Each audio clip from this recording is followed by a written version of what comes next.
다윗은 여러 가지 우여곡절이 많은 사람이죠.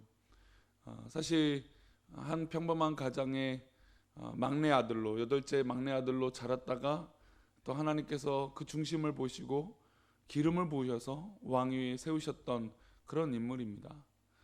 그리고 그 자신이 엄청난 전쟁, 즉 골리앗과의 싸움에서도 이기는 것뿐만 아니라 하나님의 은혜로 어딜 가든지 승리하는 이 믿음의 사람이 오히려 이 사울 왕에게 쫓겨서 광야의 삶을 살았던 그런 사람이었습니다.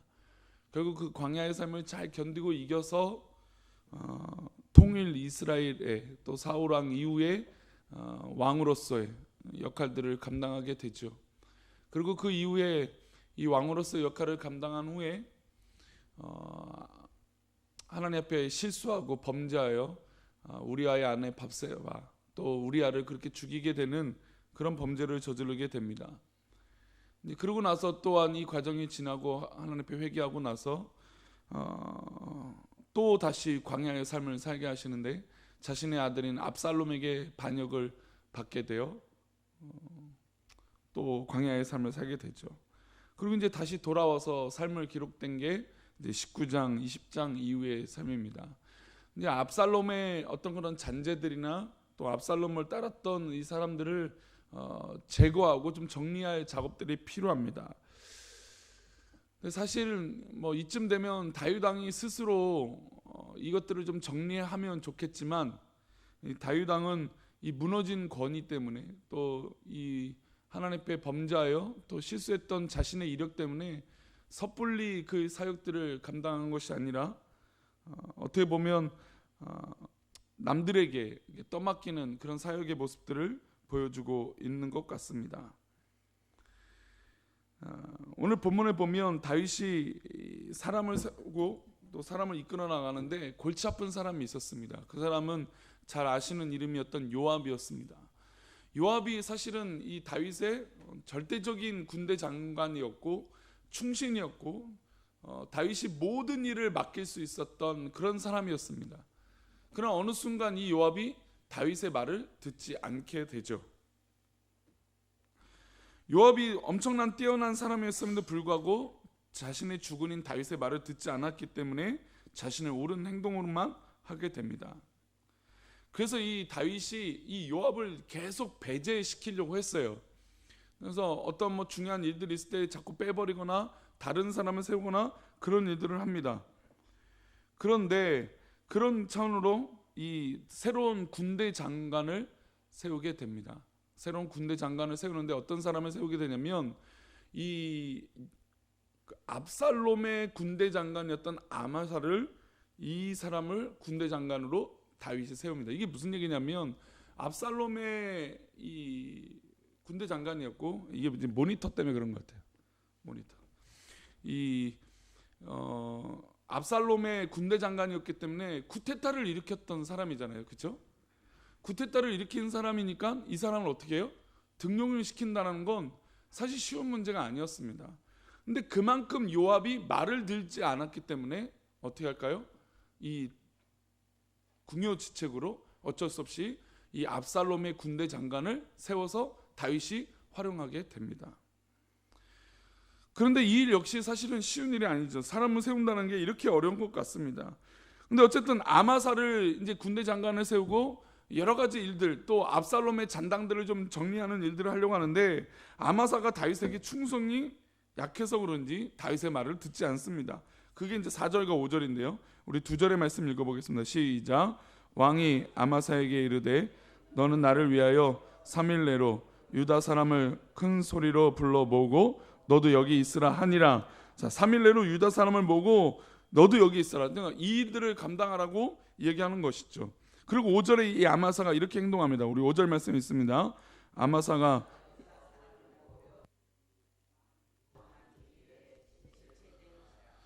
왕이 정한 날이 있는데 이 아마사가 어떻게 됩니까?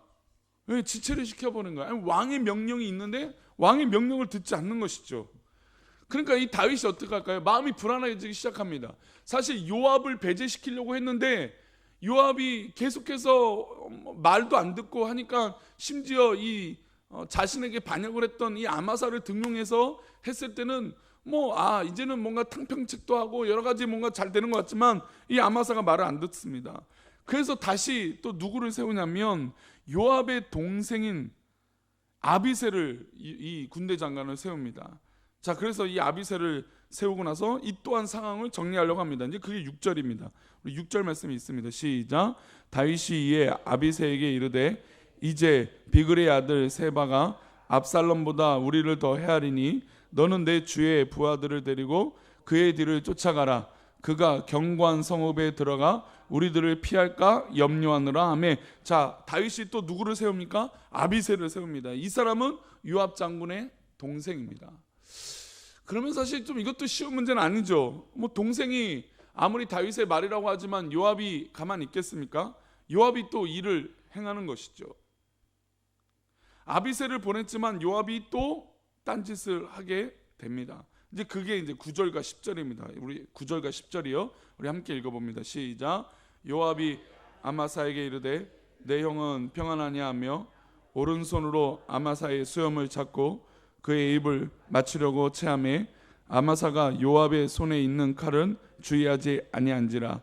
요압의 칼로 그의 배를 찌르매 그의 창자가 땅에 쏟아지니 그를 다시 치지 아니하여도 죽으니라.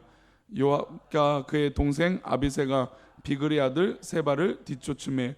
왕이 군대 장관으로 임명해 놓은 아마사를 요압은 임의로 살해해 버렸습니다. 이런 사람이 바로 요압이었어요. 그리고 요압은 아마사를 죽여놓고 아비새와 함께 세바의 반란을 진압하러 갑니다. 요압은 정말 이 전투력 하나만큼은 대단한 사람이었죠. 그러나 이 뼛속부터 훈련된 이 사람이 다윗의 명령을 어기기 시작하니까 한도 끝도 없이 그 길을 떠나버렸던 그런 사람이 됩니다. 요압은 오히려 이후에 다시 어떤 사람이 되냐면 다시 군대 장관이 돼요. 우리 23절 볼까요? 23절입니다. 요압은 23절이요. 요압은 이스라엘 온 군대의 지휘관이 되고 요야다의 아들 분하야는 그렛 사람과 블렛 사람의 지휘관이 되고. 그러니까 결국 다시 요압은 어떻게 됩니까? 지휘관이 돼버려요.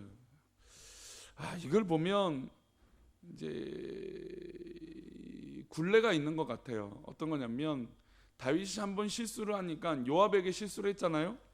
이 우리아를 죽이기 위해서 사주를 하니까 이 볼모를 잡으니까 요압이 누구를 우습게 여기는 거죠? 다윗을 우습게 여기는 거죠. 이 다윗은 나름대로 이 요압을 끊어내려고 했지만 됩니까? 안 됩니까? 안 되는 거죠. 밑이 보였으니까. 근데 저는 좀 이 장면에서 늘 안타까웠던 건 다윗이 그래도 하나님 앞에 있었고 또 하나님 앞에 기도했던 사람이라면 이 일을 요압과 함께 예배나 어떤 기도로 이 모든 것들을 좀 풀어나갔으면 좋겠는데 이런 것들을 잘 풀지 못하는 그런 모습을 보고 조금 안타까운 모습이 생각이 듭니다. 또 반면에 인간은 또 이렇게 어려운 마음을 가지면 욕심이 들면 이렇게 어렵구나. 아니 지금 요압을 배제시키기 위해서 얼마나 많은 노력을 했습니까? 그렇죠? 다윗이. 근데 요압이 악한 마음 품고 덤벼드니까 이길 재간이 없는 거예요. 사람이 참 아무것도 아닌 것처럼 느껴질 때가 있어요. 사람 별거 없어 라고 느껴질 때 있지만 또 인간이 또 악한 마음을 품거나 독한 마음 품으면 그것만큼 무서운 것이 없구나 라고 하는 생각이 듭니다. 마치 요압이 그런 사람이죠. 게다가 제대로 예수를 믿으면 우리는 악해지고 독해지는 것보단 우리는 온유해지고 사랑하려고 애씁니다. 근데 세상은 그 약점을 가만두지 않죠. 집요하게 물어뜯기도 하고 계속해서 이 믿음의 사람들을 공격하려고 합니다. 이럴 때 과연 우리는 어떻게 될까요? 저는 그 모습이 오늘 맥체인 성경기표의 고린도 후서의 말씀 가운데 있는 것 같습니다. 우리 고린도 후서 13장의 말씀 보겠습니다.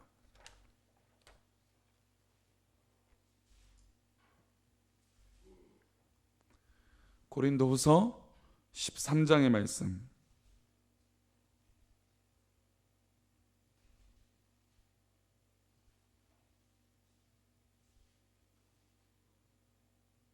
우리 고린도서 13장 4절 말씀인데요. 4절부터 7절이지만 우리 4절 말씀 먼저 보겠습니다. 시작. 그리스도께서 약하심으로 십자가에 못 박히셨으나 하나님의 능력으로 살아 계시니 우리도 그 안에서 약하나 너에게 대하여 하나님의 능력으로 그와 함께 살리라. 제가 다윗에게 이 아쉽다라고 하는 측면이 바로 이 장면이에요. 감히 제가 다윗을 평가하자고 하는 것이 아니라 다윗이 모습은 약해졌어요. 실제로 요압이 말을 안 듣거든요. 요압을 아무리 세워서 일을 하려고 해도 요압이 말을 안 들어요. 그러나 그가 결국 그 능력을 회복할 수 있는 건 하나님으로 말미암아 그 능력과 권위가 회복되어졌어야 된다는 것이죠. 이 얘기가 무슨 얘기냐면 목회자는 넘어집니다. 목회자도 역시 리더는 넘어집니다. 넘어지죠. 당연히 인간이니까. 그러나 그 회복하는 방법이 있다라는 것이죠. 그 회복하는 방법은 어디에 있습니까? 하나님의 능력 안에 있어야 된다는 것이죠. 그래야 제대로 그 권위가 세워지는 것인데 아무리 사람의 방법으로 이 사람을 세우고 저 사람을 세우고 이렇게 해도 안 되는 것이죠. 믿음은 믿음의 능력으로 세워질 때 그 권위가 바로 세워지게 될 줄 믿습니다. 많은 리더들, 좀 수많은 교회의 리더들, 목자를 비롯해서 기관장이나 아니면 중직자들, 이 리더들, 또 목회자를 필요한 이 리더들은 착각을 할 때가 있어요. 어떤 착각이냐면 내 능력으로 이 일들이 이루어진다고 생각해요. 그러나 우리는 그리스도 안에 있으면 누구나 다 약한 존재들이에요.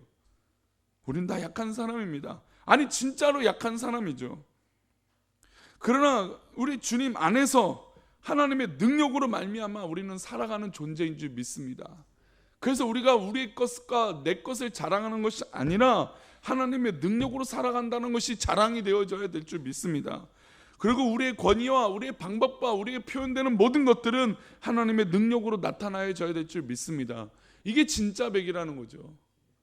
이게 진짜 믿음의 사람의 능력이라는 것이죠. 그래서 우리 안에 무엇이 있는지 시험해야 되는지 아십니까? 그게 5절입니다. 우리 5절 말씀 읽어봅니다. 시작. 너희는 믿음 안에 있는가? 너희 자신을 시험하고 너희 자신을 확증하라. 예수 그리스도께서 너희 안에 계실 줄은 너희가 스스로 알지 못하느냐? 그렇지 않으면 너희는 버림받은 자니라. 너희는 믿음 안에 있는가? 너희 자신을 시험하라는 것이죠. 우리가 매 순간마다 우리 안에 있는 모든 문제들을 돌아볼 때 계속해서 내 안에 믿음이 있는가 돌아봐야 된다는 것이죠. 내가 판단하는 것이 믿음으로 판단하는 것인가? 내가 발걸음을 내딛는 게 믿음으로 판단하고 있는 것인가? 내가 말하고 있는 것들이 믿음으로 하고 있는가? 계속해서 내 자신을 시험해야 되는 것이에요. 그리고 그 믿음으로 말미암아 내 자신을 확증해야 돼. 내가 믿음으로 하고 있구나. 내가 기도함으로 이 일들을 하고 있구나 라고 나아가야 된다는 것이죠. 예수 그리스도께서 우리 안에 계신 줄을 우리가 스스로 알지 못한다면 그것만큼 비참한 일이 어디 있겠습니까? 우리 꿈꾸는 교회 안에 우리 예수 그리스도가 계시는 줄 믿습니다. 이 아침 기도에 나와서 기도하시는 성도님들 가운데 예수 그리스도께서 계시는 줄 믿습니다. 이걸 알지 못하면 우리는 버림받은 자라는 거죠. 이것을 믿지 않는다면 우리는 버림받은 자라는 거예요. 그래서 우리 6절과 7절 말씀 읽어봅니다. 6절 7절입니다. 우리가 버림받은 자 되지 아니한 것을 너희가 알기를 내가 바라고 우리가 하나님께서 너희로 악을 조금도 행하지 않게 하시기를 구하노니 이는 우리가 옳은 자임을 나타내고자 함이 아니라 오직 우리는 버림받은 자 같을지라도 너희는 선인 행하게 하고자 함이라. 아멘. 저는 이 7절 말씀이 참 놀라운데 근데 6절의 전제가 그래요. 우리가 스스로 어려운 일이 생기면 왜 하나님 우리를 버리셨습니까? 라고 했지만 하나님은 절대 우리를 버리지 아니하신다는 것이죠. 그럼 왜 그렇게 하시느냐? 우리가 하나님께서 너희로 악을 조금도 행하지 않기 위해서 하나님께서 악을 너무너무 싫어하시는데 그냥 절대적으로 싫어하시는데 우리가 혹시나 믿음 안에서 살다가 악을 행할까 봐 그 악을 행하지 않게 하시기 위해서 하나님 앞에 구했다는 것이죠. 이는 우리가 옳은 자임을 나타내고자 함이 아니라 그러면 그렇게 잘 되면 내가 잘했어 내가 옳아 이것을 나타내려고 하는 것이 아니라 우리가 버림받을 자 같을지라도 너희는 무엇을 행하고자 한다고요? 선을 행하게 하고자 하는 하나님의 뜻이 있다는 것이죠. 이게 바로 결국에 협력하여 선을 이루는 것이에요. 우리 안에 좋은 일이 있던 좋지 않는 일이 있던 어려운 일이 있던 밝은 일이 있던 여러 가지 우리들이 있지만 그것은 하나님 주 안에 있을 때 협력하여 선을 이루게 된다는 것입니다. 그런데 자꾸 우리는 생각을 하죠. 내 능력으로 인한 거야. 아니 왜 하나님 나를 버렸어? 라고 생각하지만 우리 하나님은 절대로 우리 성도님들을 버리시거나 포기하시지 않는 분인 줄 믿습니다. 그러니 우리 성도님 낙심하지 마시고, 우리가 때로는 버림받은 자가처럼 나에게 왜 이런 일이 있을까라고 하는 속상함과 어려움이 있을 때 오히려 나를 끝까지 사랑하시는 그 십자가의 은혜를 바라보며 믿음으로 그 하나님의 은혜 안에 있는 우리 사랑하는 성도님 되시기를 축복합니다. 오늘 하루도 하나님 은혜 가운데 있기를 축복합니다. 기도하겠습니다. 하나님 감사합니다. 우리